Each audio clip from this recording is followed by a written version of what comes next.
BD news. Madhya Pradesh की मोहन सरकार ने अपने कार्यकाल का 1 साल पूरा कर लिया है। इस मौके पर मुख्यमंत्री डॉक्टर मोहन यादव ने राजधानी भोपाल के Kushabhau Thackeray international convention centre से अपनी सरकार की प्रमुख उपलब्धियों को साझा किया। उन्होंने बताया कि इस 1 साल में जन कल्याण के लिए समर्पित किया है।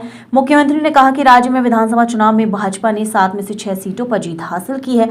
सीएम ने प्रधानमंत्री नरेंद्र मोदी द्वारा नदी जोड़ो योजना को साकार करने के प्रयासों का भी उल्लेख किया। उन्होंने बताया कि केन बेतवा परियोजना का शिलान्यास अटल की जयंती 25 दिसंबर को होगा, जिसमें बुंदेलखंड क्षेत्र की तस्वीर बदलेगी और प्रदेश के 11 जिलों को इसका लाभ मिलेगा। इसके अलावा पार्वती काली सिंध चंबल परियोजना का काम भी शीघ्र शुरू होगा, जो श्योपुर से आगर तक 11 जिलों को लाभान्वित करेगा। सीएम ने कहा कि इन नदियों के जुड़ने से इन क्षेत्रों की तकदीर बदलने वाली है। मुख्यमंत्री ने डॉक्टर मोहन यादव ने ये भी बताया कि राज्य में 70,000 करोड़ रुपए की लागत से नदी जोड़ने की परियोजना पर कार्य तेजी से चल रहा है। इसके माध्यम से जल का सही उपयोग सुनिश्चित किया जाएगा। इसके साथ ही उन्होंने कहा कि मध्य प्रदेश में 1980 के बाद से श्रद्धालु शिप्रा नदी में स्नान नहीं कर पाए, लेकिन अब सरकार बारिश के जल को डैम बनाकर संग्रहित कर शिप्रा जल का स्तर बढ़ाएगी ताकि श्रद्धालु यहां स्नान कर सके। सीएम ने यह भी बताया कि सरकार ने मजदूरों और प्रशासन के बीच उलझन सुलझाने के लिए साइबर तहसील प्रणाली शुरू की है, जिससे संपत्ति का नामांतरण और रजिस्ट्री का कार्य आसान होगा। इसके अतिरिक्त सरकार सिंचाई सुविधाओं को बढ़ाने के लिए प्रयासरत है और किसानों को पानी की उपलब्धता सुनिश्चित करने के लिए नदी जोड़ो अभियान चला रही है। साथ ही सरकार 1 लाख किसानों को सोलर पंप उपलब्ध कराएगी ताकि बिजली की समस्या का समाधान हो सके। मुख्यमंत्री ने यह भी कहा कि सरकार प्रदेश में इंडस्ट्रियल कॉरिडोर का निर्माण कर रही है और कुलपतियों को कुलगुरु की उपाधि दी गई है। इन कदमों से मध्य प्रदेश में विकास की नई दिशा स्थापित की जाएगी। हमारे रायसेन, सीहोर, भोपाल, विदिशा, होशंगाबाद के मित्रों के साथ दिन में हमारा एक कार्यक्रम होने वाला है, जिसमें रातापानी टाइगर रिजर्व बहुत लंबे समय से अटका हुआ था। ये टाइगर रिजर्व का बनते ही आज हमारी देश की एकमात्र राजधानी हो जाएगी, जो सबसे एक तरह से ये टाइगर रिजर्व के अंदर ही आ गई, समझ लो। इतने नजदीक पूरे देश में कोई राजधानी नहीं है। मुझे इस बात का संतोष है।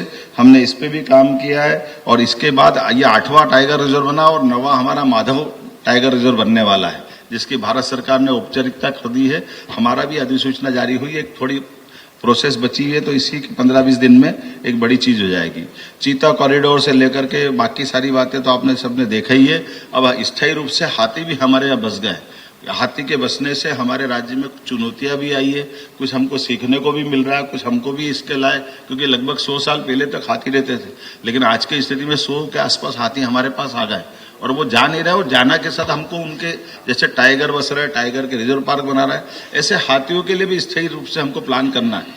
इसलिए समान रूप से हमने सभी राज्यों में जहां हाथी है, वहां के फॉरेस्ट और बाकी चीजों का अनुभव क्या है, तो अधिकारियों को भेज करके हम उनकी ट्रेनिंग भी करा रहे हैं।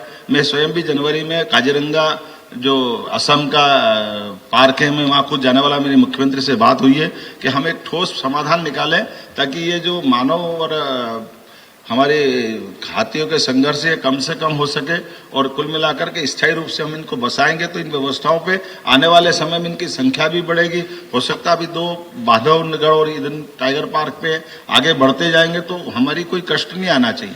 मैं उम्मीद कर रहा हूं कि जिस प्रकार से हमने रेस्क्यू सेंटर बढ़ाने का निर्णय किया कि हमारे हर संभाग में जहां हमारे रिजर्व पार्क है उनके आसपास में हम रेस्क्यू सेंटर भी बढ़ाएंगे ताकि इनकी कोई कष्ट आता है तो उसका इलाज भी समाधानकारी हो और कुल मिलाकर के हमारी जो वन्य जीवों के प्रति भावना, उस भावना में हमारी सद्भावना और ये खासकर संवेदना भी जुड़ी दिखाई दे। कानून व्यवस्था को लेकर के पहली बार वारंट और सम्मन तामील करने के लिए ई वारंट की बात कही।